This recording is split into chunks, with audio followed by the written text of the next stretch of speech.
Good Wednesday afternoon to you. 4 o'clock time for Sports for CLE. Thanks for joining us. And it's been an interesting day out in Berea. News came out very early this morning. Deshaun Watson, his season is over due to a shoulder injury. Andrew Berry addressed that. Deshaun, he sustained a new injury in the second quarter of the Baltimore game this past Sunday. A fracture in his throwing shoulder that's going to require season-ending surgery. The good news is, we expect the surgery to go well and for him to be ready for the start of the 2024 season. Is it true that that Deshaun was fighting to try to play through this even after he found out what he had and that he wanted to finish out this season? That is true, Mary Kay.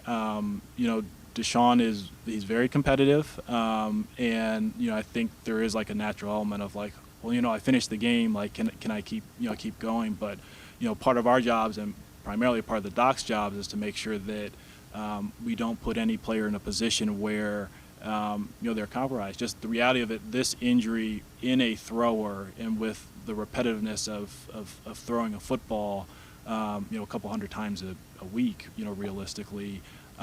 It could create, significantly more problems for the shoulder and make the injury that much more severe. So this was a pretty clear, medical recommendation.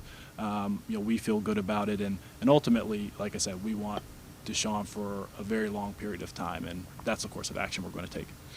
With that, let's welcome in Brad Spielberger, Pro Football Focus. Brad, you look at it and it's devastating as far as winning the AFC North and potentially being one of the top seeds in the AFC.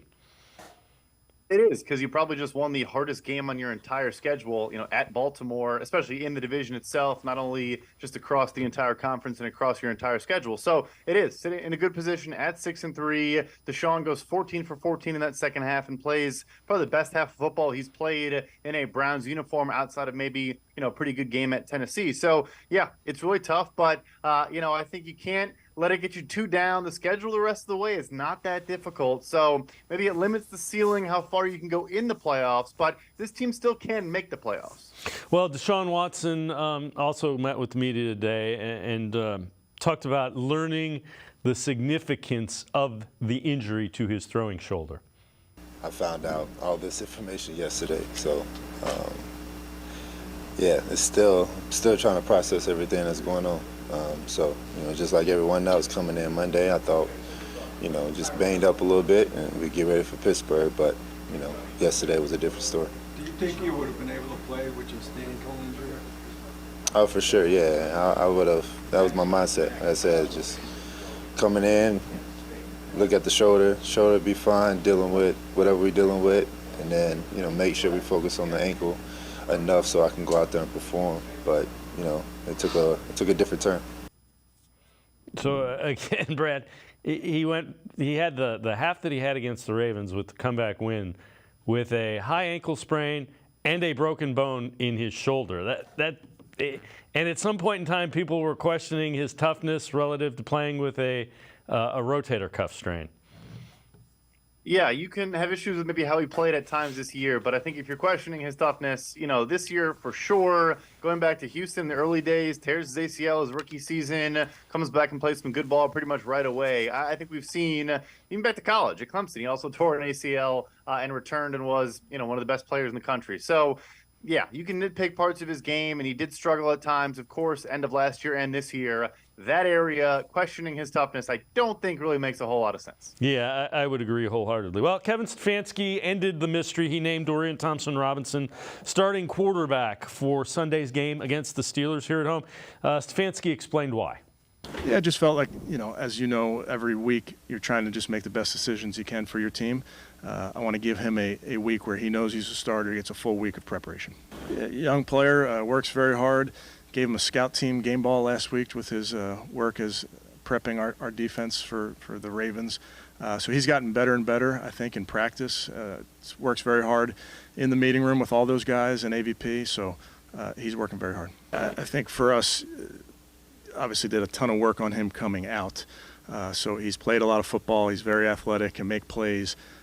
has a very good understanding of what we do, of our offense and those type of things. So he's a young player that I think will just continue to get better.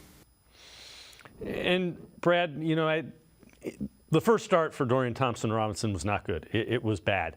But I don't think the game plan was built around him. What are realistic expectations for Dorian Thompson-Robinson against the Steelers? Again, a really good defense.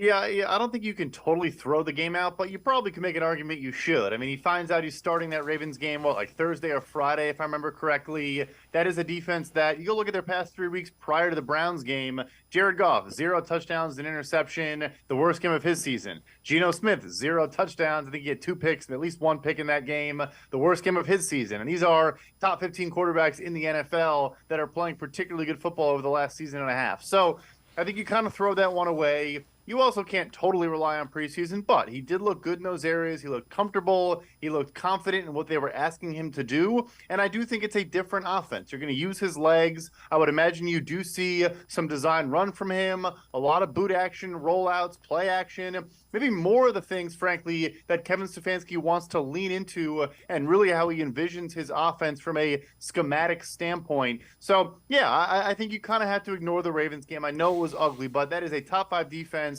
on a short turnaround, like you said, with a game plan that maybe not even was catered to his skill sets. Give him a chance, some easier games going forward. Yes, Pittsburgh has a great defensive front, but a very poor secondary right now with injuries. Then you have the Broncos, the Rams, the Bears. Like there are some easy games ahead, and I think it does make sense to me. I would start Dorian Thompson-Robinson, see what you have in him, more upside, more potential growth. I think it's the right decision. Yeah, I can't argue with it, and you kind of know what you have in P.J. Walker. So the ceiling, I believe, is probably higher with Dorian Thompson-Robinson, even this year. So the question becomes, what do the Browns do with that position? Andrew Berry addressed the Browns quarterback room. Like as with any part of the roster, we're always open to anything that helps improve the team. We do believe in carrying 3 quarterbacks between the active and the practice squad, and what that distribution looks like really depends on the player. So the one thing I will share is that we will add a quarterback at some point in the near future. What that looks like will be a little bit to be determined. We'll always be open-minded, Nate, but I think again, similar to what I just told Mary Kay, really our focus is with the guys in the room, the guys on the team currently.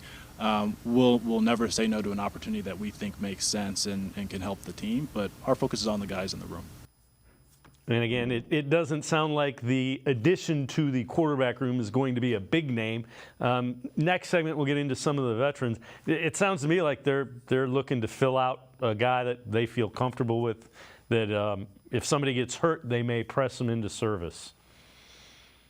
I think in that standpoint, I see things floating around, like give Tom Brady a call, give Phillip Rivers a call. Yeah, it sounds phenomenal in theory, and it's a good supporting cast that I'm sure those guys would at least answer the phone. But I think it's more so adding a third quarterback that maybe starts out on your practice squad, but with the potential to get elevated and maybe be a backup or even play in some games. A couple names around the league. I think Nathan Rourke is interesting in Jacksonville, a guy that went to the CFL, was able to get a lot of reps, play a lot of football, and be successful. And now he's the number 3 with the Jaguars. I think it's more those type of names because, yeah, you obviously can't trade for guys. And I don't know if the wily veterans are going to sign with you. But, hey, like I said, maybe at least give them a phone call. All right. Take a look. So question becomes, how is the locker room dealing with it? Well, take a look at some of the things. Greg Newsome, jump off board if you want. You will regret it. So, again, all of what you're hearing sounds good, and there's reason to believe that they think they can win. As they should. I mean, look, obviously Watson did play well in this game, particularly in the second half, but it's not like they've had great quarterback play pretty much the entire year, anything but for the most part. P.J. Walker in particular is our lowest graded quarterback in the entire National Football League, and on traditional stats, obviously does not show up particularly well either, and yet they sit here at 6-3 with some wins over good opponents. So Yeah, I wouldn't jump off board either. I get it's frustrating. It's depressing, because I really think the trajectory was pointing directly upward. But there are a lot of winnable games remaining on their schedule, and this defense has proven already they can take over and win some games single-handedly. I expect that to continue. All right, so Browns were back out on the practice field, at least most of them. Here's some reports from that. DeJuan Jones, Juan Thornhill, Wyatt Teller with a calf. Marquise Goodwin still concussion protocol. Won't practice today. Also, another roster move. So they designate Michael Dunn, offensive lineman, to return from injured reserve. So, again, that's another part of the team that's kind of banged up. The guards not so much, but the tackles. So anybody you get back along that offensive line, it becomes even more important with Dorian Thompson-Robinson in this run game. It certainly does, right? I mean, DeJuan Jones basically being your third tackle, and now he's also potentially down. It's a big loss. But getting Michael Dunn back in action is huge. A good, rotational player. Obviously, you want Wyatt Teller in the fold as well. But that is why I do think you're going to see a lot of kind of scheming around that in this game. Pittsburgh's defensive line is as good as any unit across the National Football League. Like, this is not the best time for this to come up. I don't have to remind Browns fans of what they did in the first matchup in this game. But the issue there was a lot of Deshaun Watson in traditional straight dropbacks, holding on to the ball too long and just not getting the ball out quickly enough. And so I think, for example, go look at what the Las Vegas Raiders have done the last 2 weeks now with another rookie in Aiden O'Connell, a fifth-round pick there. He plays against the Chargers a couple weeks ago, takes 7 sacks, holds on to the ball forever. He then plays against the Giants at a 2.1 second average time to throw, the fastest in the NFL that week, and they win the game against a blitz-heavy defense, and then go on to beat a Jets defense that I think is a clear-cut top 5 unit for the same reason. So it's a scheme thing. Get Elijah Moore the ball quickly. Get Amari the ball on quick slants and quick outs. Get Jerome Ford and Kareem Hunt involved. I think that's the key. Just do not hold on to the ball and let Dorian Thompson-Robinson be under siege. Brad Spielberger from Pro Football Focus and I can step aside, take a quick time out. Other side of the break, we'll head to the voicemail of Truth and Reason. Sports for CLE. We'll be right back. Stay with us. An Ohio lottery machine. The holiday scratch-offs are worth hundreds of millions of dollars. Non-winning tickets have a second chance. Is that Marion Bright? The first ever $1 million holiday game! No.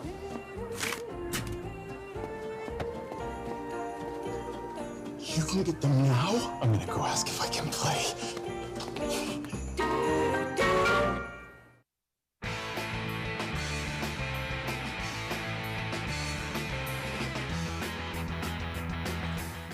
We continue talking Browns with Brad Spielberger from Pro Football Focus. Let's head back to the voicemail of Truth and Reason.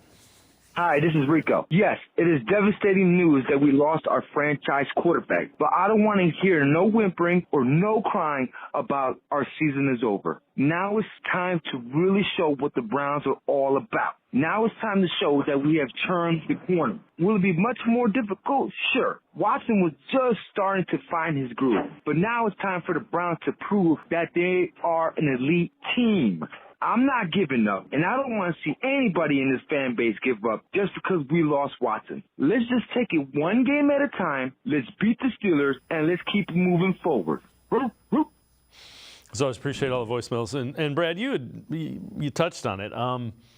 The schedule isn't difficult. Every NFL game is difficult. Relative to the rest of the NFL, the schedule's not difficult.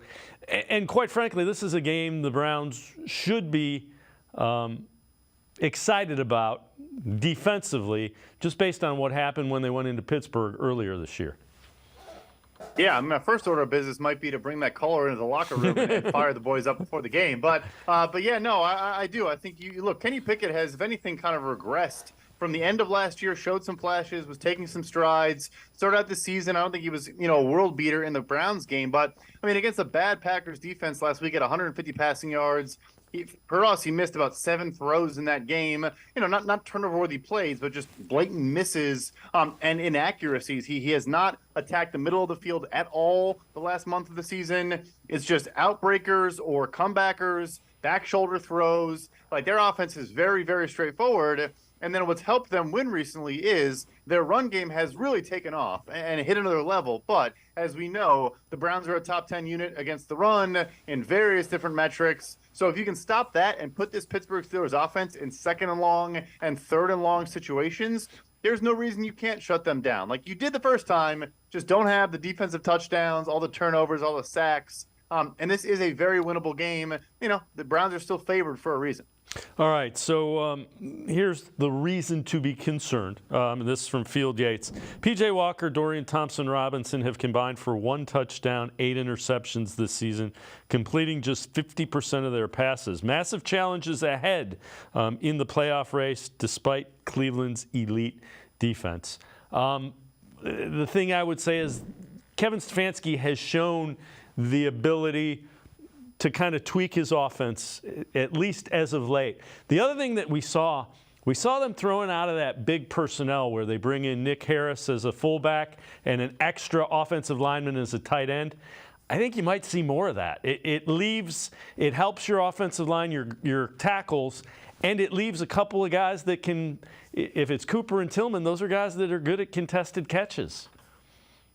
Could not agree more. You know, I think you are going to see a lot of max protect, bringing in tight ends, fullbacks, extra offensive linemen, and just having fewer guys running routes, which, you know, of course, it presents its own challenges, but you're going to get respect. And this also goes back to, you know, because of how good their run game is, if other teams did that, you probably wouldn't get, you know, these super heavy box counts with 8-9 guys down in the box and maybe some good one-on-one matchups out wide against Amari and Tillman on the outside. But against Cleveland, if they go in a heavy formation, teams have to match it. Otherwise, they're going to run the ball down your throat. So I think you actually can open up other elements of your offense. And frankly, if you're giving Dorian Thompson-Robinson half-field reads, or he only has to really look at 2 routes in a route combination, that helps, right? It just simplifies things, keeps it simple, and obviously the protection goes a long way as well. Yeah, I think you're going to get creative, and I think the key right now, especially before they get back some offensive linemen, is just keeping him upright.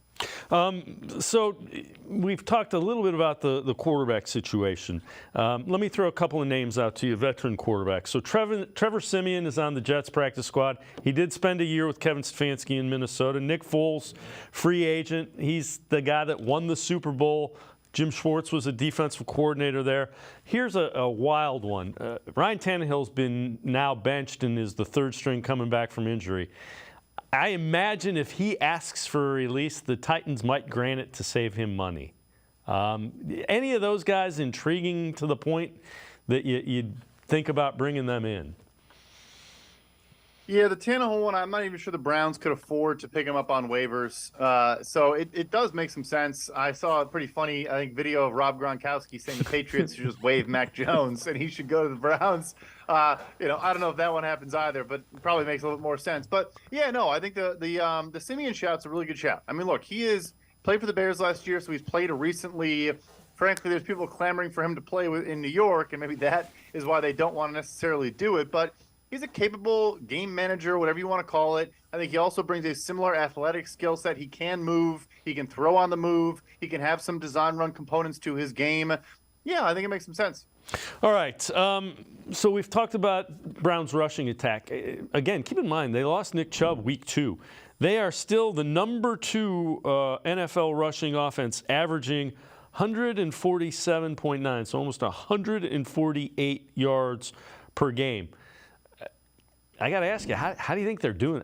I'm surprised. And again, nothing against Jerome Ford, Kareem Hunt, Pierre Strong. How are they doing that? You know, I think it really comes back to just the wide zone scheme and the blocking up front. I mean, the interior of this offensive line is about as good as it gets in terms of run blocking. DeJuan Jones, I think you saw in his Ohio State film, he's a little bit more nimble and has more ability in space than you'd think for a 6'8", 370-pounder, whatever he is these days. Like, he actually is pretty good in that facet as well, as much as you probably project him more as a pass protector in terms of his primary skill set. So I think it is, first and foremost, credit has to go to the big fellas up front, but also, yeah, the scheme from Stefanski, getting the ball to the edge, running off tackle has been very, very efficient for them going back a number of years. And yeah, Jerome Ford and Kareem Hunt, they're not Nick Chubb, but they are capable backs. quarterbacks. They're guys that are right now creating, opportunities for themselves with, creating forced missed tackles, with getting yards after contact. In particular, Kareem Hunt has shown up there. So, yeah, they've done enough. But it is impressive, and it speaks to the scheme and the hog mollies up front. All right, so let's head back to the voicemail of Truth and Reason. Hi, my name is Steve. I'm a member of the Southern New England Browns Packers Club, and I wanted to comment that Kareem Hunt is like the Tasmanian devil. He gets out there, he rocks it, he's a lean, mean running back machine. As always, appreciate all the voicemails. He has certainly run more effectively this year than he did a season ago. No, there's no question about it. Obviously, a down year last year after some great production in early years. I mentioned the yards after the contact, 2.5 yards after contact per attempt is a pretty strong number. He's getting hit in the backfield a decent amount, frankly, more than you would like to see, but he's been able to overcome that so far. Forcing fewer missed tackles, but I think that will come in time. But the 1-2 punch is key as well. I think they were smart to, obviously you trade for Pierre Strong right before the season begins. I think they do have a lot of faith in Jerome Ford, but keeping both guys' legs fresh and not letting anyone have 25 carries and more so 15 a game, I think is a huge component of this as well. Yeah, because they do take a beating, especially the running style that they want to do. You wrote an article for Pro Football Focus, NFL GM rankings. So Andrew Berry falls into Tier 2, clear vision, mostly sound process, sometimes focused on windows. Take us through that and what you like and what you think of Andrew Berry there. Talked in the past about, look, the draft classes could be a little bit better. They're about below average for some of the metrics we look at. They're not horrible. They're not the worst in the NFL, but they're not top half. But I think what you've seen from him, first we talk about process, maneuvering around, both trading during the draft, but also some of the trades they've made, for actual players, current veteran talent. The Zadarius Smith acquisition was a sharp acquisition. I think how they went about getting Elijah Moore from a value standpoint was a smart acquisition, in getting a pick in return, so you then can still add a Cedric Tillman to your roster, who now, of course, is a big factor with the trade of Donovan Peoples-Jones. So that's the process standpoint. The free agency class, this defense obviously went from one of the worst last year to one of the best in the entire National Football League, and a lot of that falls on Andrew Berry. The window conversation, to a degree, ties into, trading massive capital for Deshaun Watson because you knew you had a good roster. You're kind of chasing the right now. But I don't think it was, like a Jets move for a 40-year-old Aaron Rodgers is different than, hey, we're going to give a 5-year deal and trade a bunch of capital for a, once-in-a-lifetime opportunity for a 27-year-old franchise quarterback. It's a little bit different there. So, yeah, I think you just clearly see he knows what he's trying to accomplish. There is a clear plan in place. The process is sound. The results we're following, and unfortunately, we'll have to delay that another year. But I think you are seeing everything come to fruition from when he took over to where they're at now. There is clear progress in place. Yeah, and you're right. You can see the thinking. You don't have to always agree with the thinking, but you can there was a plan that was executed. You couldn't always say that with these front offices. As a matter of fact, you probably couldn't say it before he entered this front office. Yes. Brad Spielberger, Pro Football Focus, and I can step aside, take one more time out. Other side of the break, we'll head back to the voicemail of Truth and Reason. Dial in a little more about the Browns-Steelers matchup. Sports4CLE, be right back. Stay with us. Come back to go forward. Back to learning new things. Back to pursuing your dreams. Tri-C has flexible learning options to fit your life. And every year, more than 1,000 local companies provide Tri-C students with real-world learning. The right education can boost your lifetime earning power by hundreds of thousands of dollars. Start now with a college education you can afford. Tri-C, where futures begin.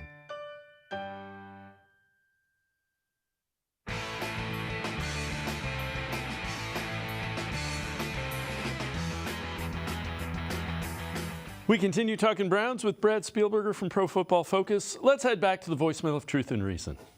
What's happening there? It's your boy Cardiac Kid back with another one. So let me ask, what do Myles need to accomplish for him to win NFL MVP. I do believe baseline is they got to make the playoffs, of course. I think that's baseline. But, with them making the playoffs, what do Myles do individually to be the first player since I don't know when to win an NFL MVP? Thank you, and have a nice day. As always, appreciate all the voicemails. Wow, so Brady's talking about MVP, not necessarily Defensive Player of the Year. Breaking the sack record, what do you think? What kind of crazy things would thrust him into that conversation? I will say, of all the years where maybe a non-quarterback could break through and do it, this probably is one of them. I think we have seen no quarterback has really emerged as an obvious candidate. There's a lot of guys playing good football, but there's not that clear front runner that jumps out ahead. So let's go through the hypothetical. I think you have to maybe win the AFC North still, beat Pittsburgh this weekend, win a couple games going forward, maybe somehow get Cincinnati in Cincinnati the last game of the season. If not, still certainly make the playoffs, be a wild card team. And then, I think he has to break the sack record as a defensive player to actually get the MVP. So, just that easy accomplished list right there. That's all it'll take. Defensive Player of the Year, though, I think a wild card bid and 20-plus sacks, he's probably the front runner. He should be the front runner right now, regardless, frankly. Yeah, the one thing is if they win a playoff game or two, it's probably going to be because of the defense at this point. So that, those are the kind of things that if this team wins a couple playoff games and he kind of is front and center and you see him dominating playoff games, I guess that's another thing that could factor into it. Sure. Yeah. I mean, primetime games, everyone's watching and you're taking over. And the reason why your team is winning, that's how you win those narrative-driven awards.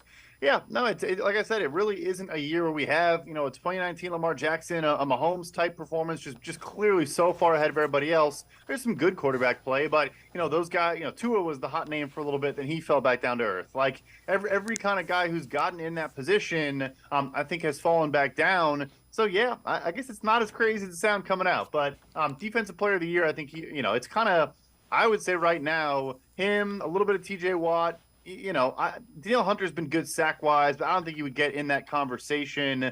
And then non-edge rushers, I don't know if there's a corner that really stands out to the level that requires it's a small list right now, and I think he's at the top of it. So this is from NFL.com. Young NFL coaches to watch for the next head coaching hiring cycle. They say Bubba Ventrone. He is detailed in his presence. He's also experienced in game management, known as a good talent evaluator, understands big picture roster management. Ventrone coaches players hard, and they respect him for it. The other thing I'll say, anybody who came in contact with him from the Colts, talked to a number of people at the scouting combine who thought he was on the fast track to becoming a head coach before he came over to the Browns.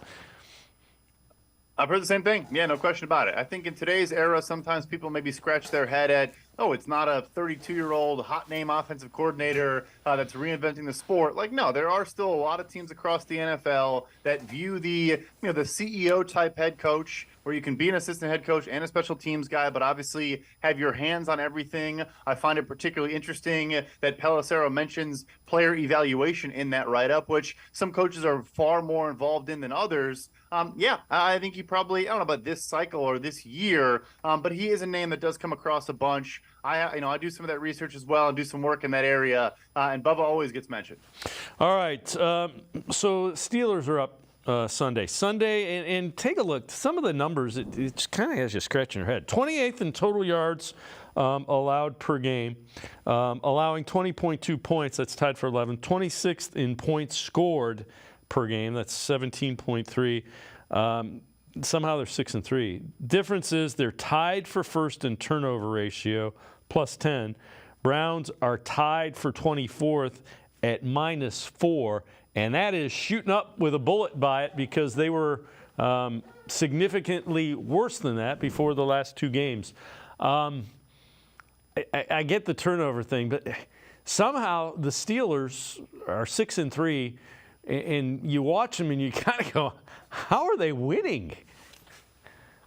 Turnover thing is big, and that'll, there's always variance there. It does flip to a degree for every team across the NFL. I do still think, though, the yards thing is a bit of a misnomer. This is a bend, don't break defense. I know it's a cliche, but, the way they play is, they tighten things up in the red zone where a lot of those turnovers are happening. And it's not that they want to cede yards prior to that, but they're not going to take risks and maybe try to jump routes and do things between the 20s, but then that changes when they get into scoring position. So, look, they are a fluky team for sure at 6-3. It defies all odds and every way, shape, or form. They still have yet to have the yardage advantage in a single game and are 6-3 at this point.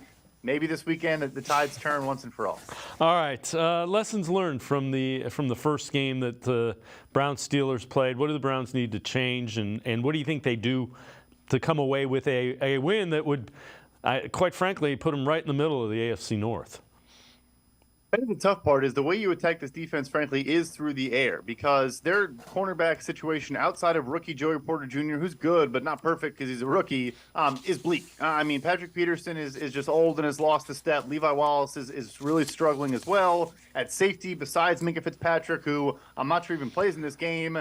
DeMonte Kazee has not been particularly great. Some of the other players back there, Elijah Riley, some young pieces that are coming into the fold, and now Cole Holcomb, linebacker, probably their best backer, lost for the season, as is Quan Alexander. So really the defensive line is the problem, but how much can Dorian Thompson-Robinson take advantage of that secondary? That will be the key. And then on the flip side, like I mentioned, this passing game for Pittsburgh has not had a good game, frankly, all season long. Their run game now has been incredible the last 2 or 3 weeks. Like, even against some solid opponents in Tennessee, a good run D, they're averaging like 10 yards a carry. Jalen Warren is a revelation, frankly. Top 5 for us in missed tackles forced, explosive rushes, all these various categories. That's the key. Do not let them get in second and third and short. Make sure they're in second and 8, third and 8. I think that's how you win this game. Brad Spielberger, as always, great stuff. Thanks so much for the time and the insight. Appreciate it very much, Brad. Thank you, guys. Brad Spielberger, make sure to check him out. Always really good stuff. Entire NFL as well as the Browns Pro Football Focus. We're going to step aside, take a quick timeout. We continue talking Browns. Tim Bielik from the Plain Dealer, cleveland.com, straight ahead. Stay with us. Come back to go forward. Back to learning new things. Back to pursuing your dreams. Tri-C has flexible learning options to fit your life. And every year, more than 1,000 local companies provide Tri-C students with real-world learning. The right education can boost your lifetime earning power by hundreds of thousands of dollars. Start now with a college education you can afford. Tri-C, where futures begin.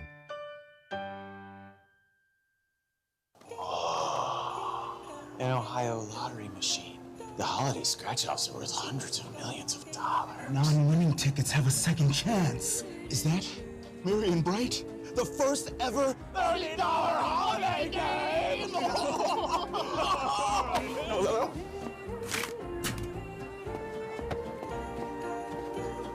You can get them now? I'm gonna go ask if I can play. I am powerful beyond my wildest imagination. I will define my future. I will keep challenging myself to improve. Because I am a future leader of this great nation. I will be responsible for raising a beautiful family. And educating not only my generation, but many more to come. I will make a difference in my community. And I will stand up for what I believe in. I will not settle for simply chasing my dreams. I will achieve them. Because I was given a chance. An opportunity. A home. At Family, Career, and Community Leaders of America. The ultimate leadership experience. FCCLA has been one of the greatest experiences of my life. It's made me who I am today. Join us. We'll build a new future together.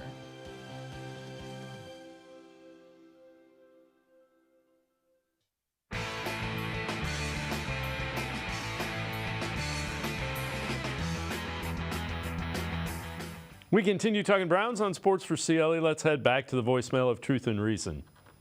This is the epitome of what it means to be a Browns fan. All of us have been on that emotional high since beating the Ravens, and we get this news today that Deshaun Watson is out for the year. But I am happy that DTR will get the start, and I predict we'll go 5-4 and still earn that playoff berth but at least we'll get to see what DTR can do and give him a chance to develop if he's to be our long-term starter, long-term backup, and possibly our starter. Thanks for taking my call, man. Go Browns. As always, appreciate all the voicemails. Let's welcome in Tim Bielik from the Plain Dealer, cleveland.com. Tim, when you think about it, I think they just want to get a feel for what DTR can do. I think you know what you have in P.J. Walker.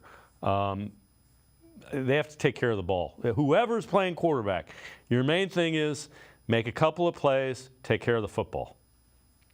Yeah, I'm guessing that's a big reason they've moved on. They're not starting P.J. Walker in this game. They're starting DTR on Sunday against the Steelers, a team that, is tied for the NFL lead in takeaways, through the first 10 weeks of the season. This is a team that they win because they take the football away. And so that's going to be, important for whoever's playing quarterback. And for Dorian Thompson-Robinson, I think it's good for him that he gets to start. I think, because he's been named the starter now, that he has at least 3 full days to practice with the first team, it should look better. I mean, it's hard to look, more not as ready to go, than he was in his first start against Baltimore. I mean, he just looked like a guy who was kind of forced to be out there, really just not ready for the moment. But now that, at least he's seen, what regular season NFL speed is, now he's going to get a couple extra days of practice, more work with Deshaun Watson in the last few weeks. Watching, from the sidelines, you would have to imagine, he should at least be a little more prepared for what's coming. My guess is the game plan will be a little bit more tailored to his skill set, because I think, they still had a game plan in for Deshaun Watson. So I'm hopeful of that. Andrew Berry met with me today. He talked about what the Browns liked about Dorian Thompson-Robinson. We feel good with Dorian's progression. Obviously, he did a nice job, going back to even May, did a nice job throughout the spring, did a nice job throughout the preseason. Really had a tough start under some really difficult circumstances in the first Baltimore game, and we've seen him grow, really every week since he's been with us. We think he's a talented kid. He's very smart, very diligent, as a worker, and we're pleased with his progress so far. But we're gonna certainly need all hands on deck as we move forward. Keep in mind, Tim, he beat out Josh Dobbs. They didn't trade Josh Dobbs because they had to. They did because they thought Dorian Thompson-Robinson was a better option. Right, and I mean, I don't think anybody imagined Josh Dobbs doing what he's done this season. I don't think anybody could have predicted that, when the Browns traded him off to the Cardinals. But I think, with DTR, you naturally, a player making his first NFL appearance at quarterback, you're probably going to see some struggles. I mean, that's not uncommon. That's, something that is more typical than atypical. You'd rarely see a rookie just step right in and absolutely light things up from day one, especially a guy who's a 5th-round pick, passed up by every team at least a handful of times. You kind of knew that DTR was kind of raw, but you would hope that if you're the Browns, you can kind of get him into a more manageable game plan. Now that the run game, you kind of figure, if you're the Browns, you kind of have an idea what you're doing with the run game. And now you, like you said, there's more of a chance to craft the game plan around DTR, what DTR does well, zone reads, quick throws, getting the ball out of his hands quick and trying to negate that pass rush as much as you possibly can. It's almost impossible to negate a pass rush, but if there's a way to do it, it's going to be on Kevin Stefanski to do it. It's going to be on Dorian Thompson-Robinson to show some significant growth from, 7 weeks ago. Well, you mentioned the run game. So take a look at this. Jerome Ford, 532 yards on 124 carries. That's 4.3, averaging over 59 a game. He would go over 1,000 yards at that pace. He'd have 1,004. Nick Chubb is still third on the team in rushing, 28 carries, 170 yards, 6.1. That was in just 5 quarters. But again, there was for a while, the beginning part of the season, Jerome Ford's average was under 4. Now you're up to 4, almost 4.5. So I think they've kind of figured out how to use him in tandem with Kareem Hunt and Pierre Strong when he's healthy. Yeah, it's been a pretty good combination, how they've used Kareem Hunt and Jerome Ford, they kind of have a little bit of, they have differing skill sets. I think with Kareem Hunt, where he is now, he's more of a power back, maybe doesn't have the breakaway speed that he used to, but he can still power through defenders, which is why he's good on those, third and shorts, those goal line situations. I mean, he had that touchdown against the Colts, from the 1 yard line on 4th and goal, where he just kind of fought his way in the end zone. Also had one of those against the Ravens last week. But I think Jerome Ford, what we're seeing, more since the bye week. I mean, I'm looking at the numbers right now. 4 of the 5 games he's played since the bye week, 4+ yards a carry, and 2 of them have been 6+ yards a carry. And that's, 107 yards against the Ravens. That's a career high for him. And that's against an elite defense in the Ravens. So that tells me Jerome Ford's coming along, that he's continuing to develop. I don't know if he'll ever be kind of a number 1 back, but what he's shown right now is I think he could be, a worthy partner of a 1-2 combination in the backfield, because he's got the ability to break some big runs and a little more powerful, I think, than we thought. All right, so Anthony Walker, Browns middle linebacker, talked about the importance of the defense playing well, especially now, and firsthand examples of teams that have won big with backup quarterbacks. Well, you got the DC that was on that Philly team, and the starting safety on our team now, Rob McLeod. They're both on that. They were both on that team, and you got to play good defense, man, which is what we want to do every week anyway. And it breeds encouragement, and just the feeling that we got your back, as the offense goes and as the quarterback situation plays itself out. But like I said, man, crazier things have happened, right? I think we're in a great spot. We believe in anybody that gets back there at quarterback, that they're going to get the job done. And I got to tell them, man, it don't have to be pretty. It wasn't always pretty with Deshaun. He had to go through some times, and we had to win games ugly, 13-3, whatever it is. You got to do that sometimes in the NFL. And as it gets to the December, January, it's going to be about stopping and running the football. And I think we do those two things really well. And again, this defense will keep you in pretty much every game. You just can't give the ball away. That's the main thing. Yeah, I mean, Browns, I think, have only pretty much barely won the turnover battle, through most of the season. They just haven't hung on to the football. And I mean, it's amazing, considering their record is 6-3, despite, the fact that they haven't had great quarterback play most of the season, despite the fact that they've turned the ball over. They've had one of the worst turnover rates in the NFL. And despite all that, they're 6-3. That goes to just the talent and the high level of play this defense has had more often than not. And usually they may So there's been plenty of times this season where they've been able to follow up, sluggish defensive performances with great ones. This is another opportunity to do that. And, with 8 games left in the regular season, the finish line's kind of in sight, and you would imagine, the defense understands, they got to do a little more, but they got to find a way to do it without pressing too hard, because we saw kind of what happened in the first Baltimore game when DTR was starting. It felt like the defense was trying too hard, and that's kind of where they got into making some mistakes, and why, Baltimore was able to put up 28 points on them in the first time around. So it's just about them playing within themselves and finding a way to get those takeaways and, try and make Dorian Thompson-Robinson's life a little easier, especially if he can get off to a good start, get a lead. And maybe it's hard for a defense to kind of carry you all the way in a game, but you feel like if there's a defense that can, this is one of them that has that potential.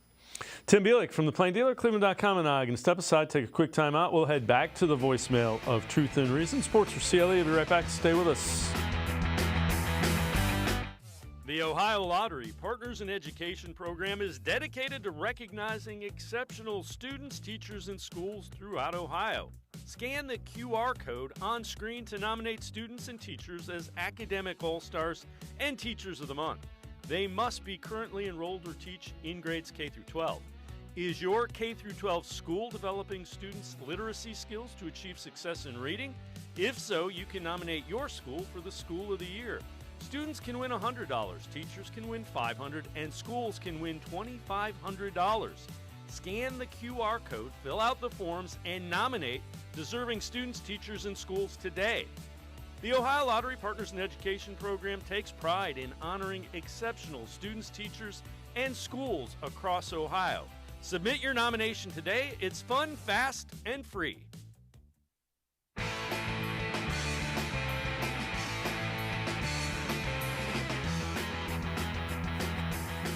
We continue talking Browns with Tim Bielik from the Plain Dealer and cleveland.com. Let's head back to the voicemail of Truth and Reason. Hey, Dave, this is Randall McKissack. I thought that Deshaun took a lot of late hits that should have been unnecessary roughness calls, but the refs didn't throw any flag. After he throws the ball, or as he was releasing the ball, the defenders were still hitting him. So I thought those were no longer allowed. He's supposed to protect the quarterback, and he needs season-ending shoulder surgery. So I'd like to hear you guys' analysis and thoughts on that. Thanks. Bye.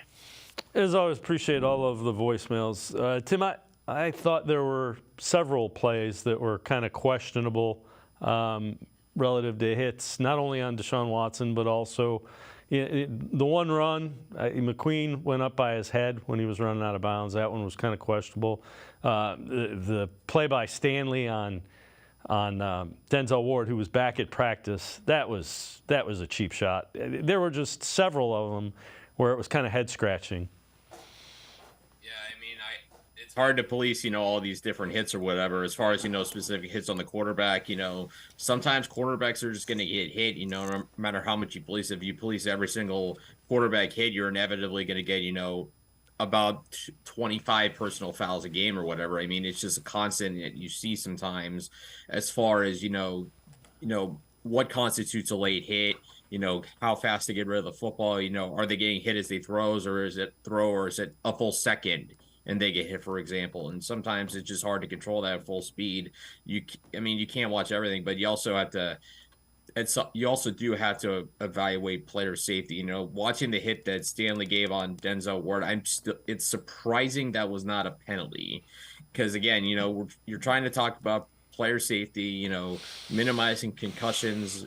And I also get the opposite of that. You don't want to go completely overboard and penalize weak hits, because we've seen plenty of roughing the passer calls where you look at him, you're like, he barely touched him, he barely did anything. So it's about finding a happy medium, but also understanding that officials do have a responsibility as well to try and protect the players. So take a look. This is from ESPN Stats and Info, tweeting out, due to the Deshaun Watson injury, ESPN Analytics has dropped the Browns from an 80% chance to make the playoffs to 63%.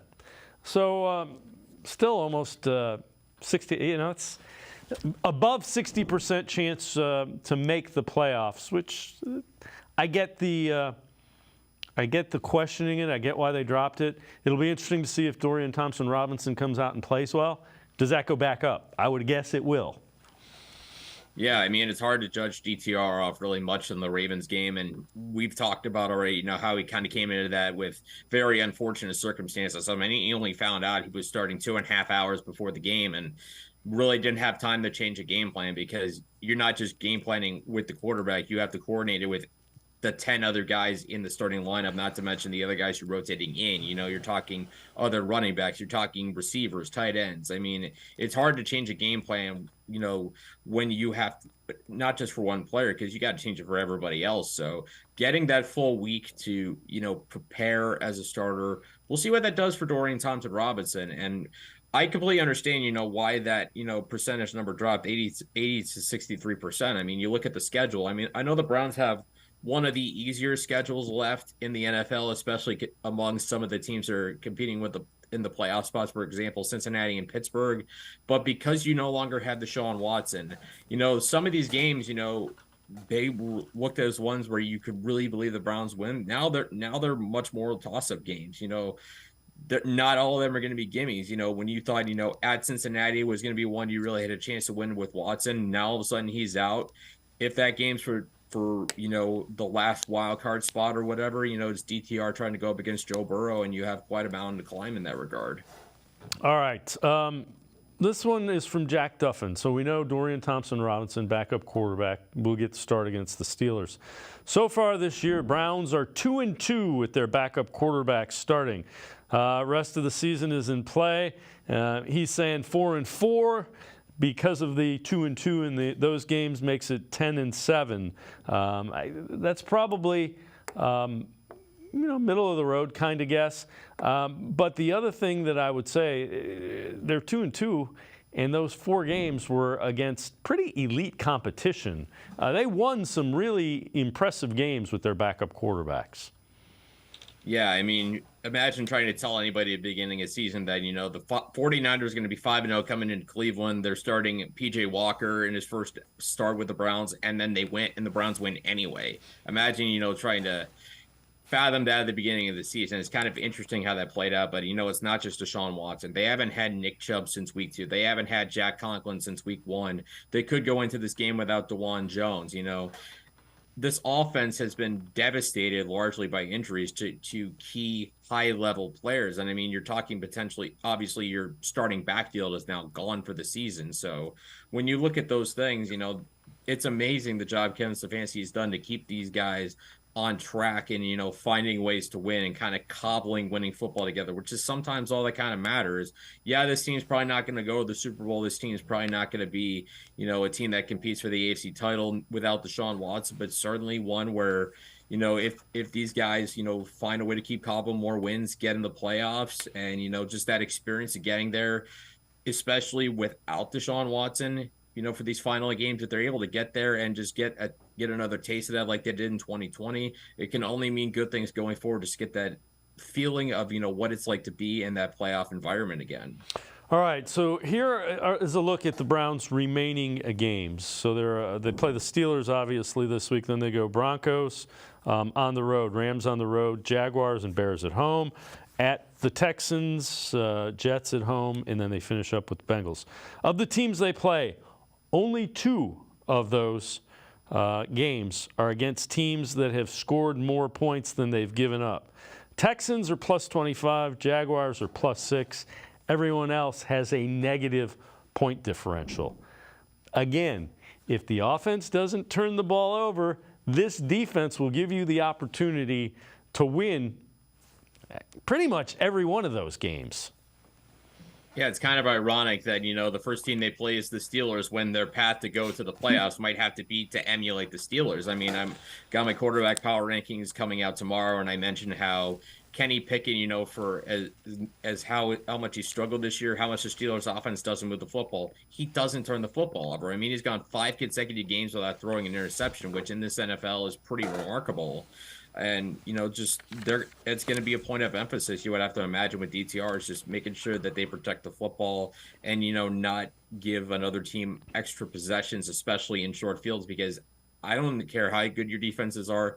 If you keep getting if you keep giving the other team the other ball in your end of the field, you're going to keep giving up points, and then it's going to be a problem, because then the short changes, you know, you have to go right back on the field.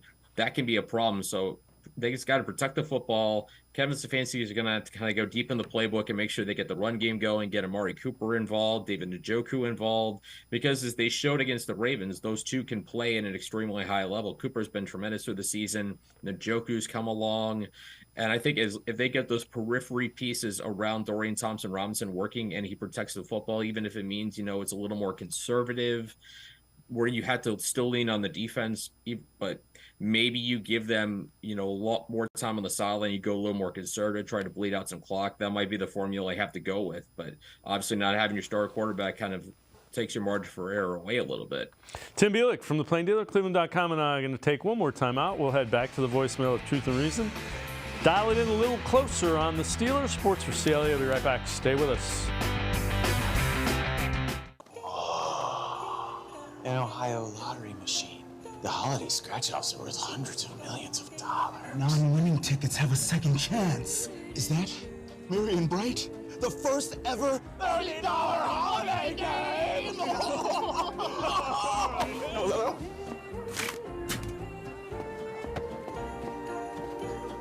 You can get them now? I'm gonna go ask if I can play.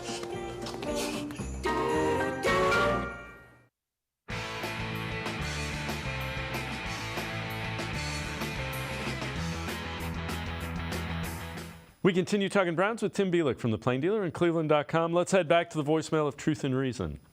Dan in Maryland here. I just wanted to say that one thing that I was really impressed with from Kevin Stefanski in this Sunday's game was that when Browns were down 14-0 and 17-3, and they had a fourth down in Ravens territory, he sent the kicker out there and got the 3 points instead of going for it. And I feel like in the past he went for it too often in those kinds of situations instead of just putting any points on the board. Do we think this is part of his just ongoing evolution as a coach, or is it the fact that he has a kicker that he really trusts now, and so he's more willing to go for the field goal in those situations? Or do you think maybe it's a combination of both? Anyhow, keep up the good work. Go Browns.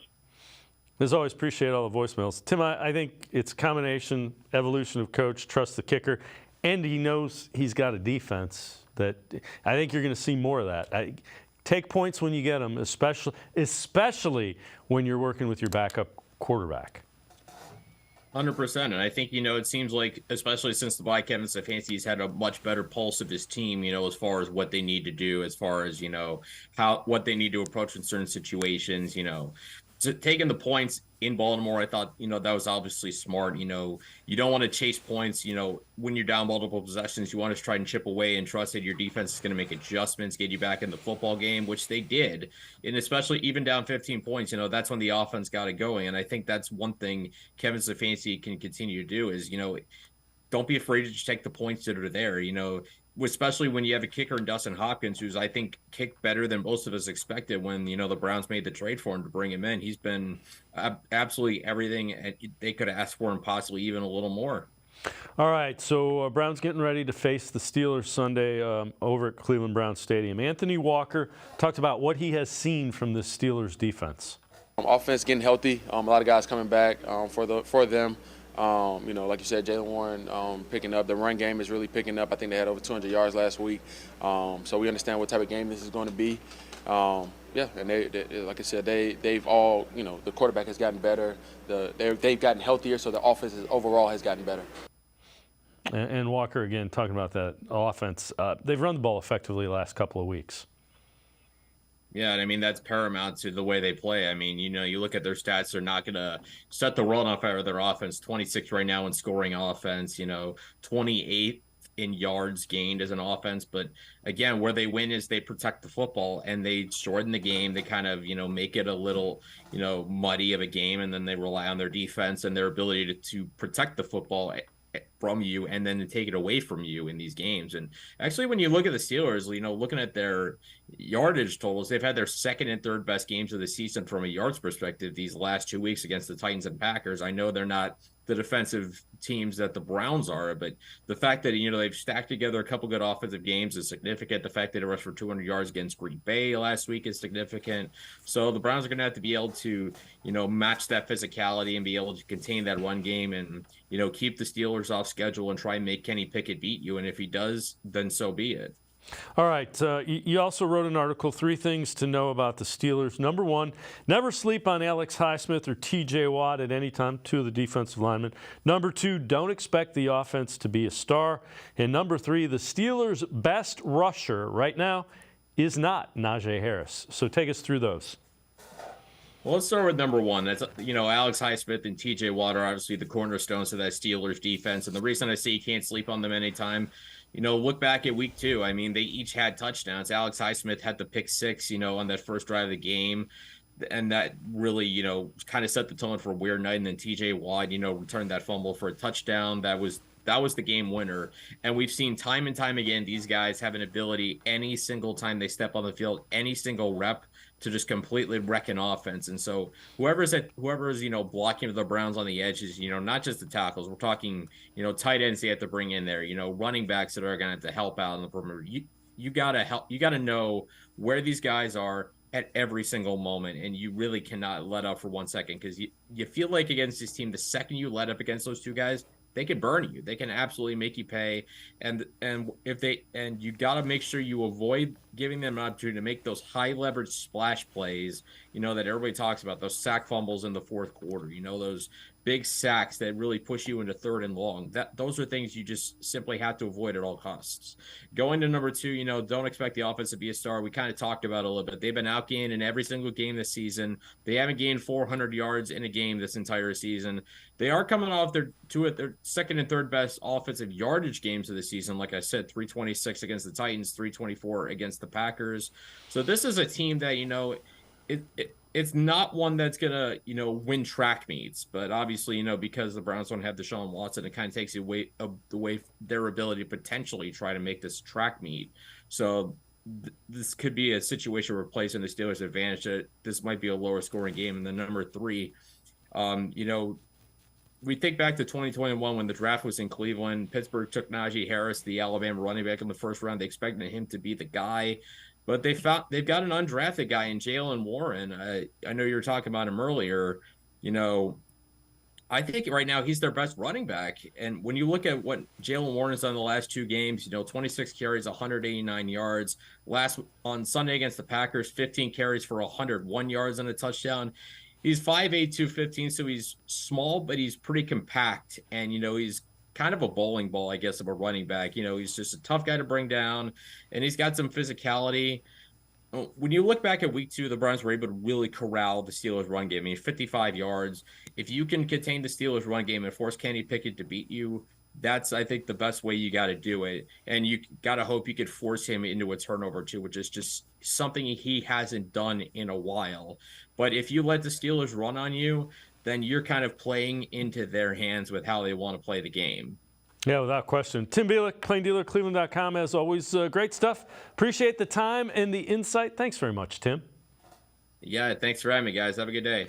Tim Bielik, make sure you check him out. Really good Brown stuff as well as NFL stuff. Plain dealer, cleveland.com. That's going to do it for this edition of Sports for CLE. We'll see you back here tomorrow at 4 o'clock. Have a great night, everybody. See you tomorrow at 4 on Sports for CLE.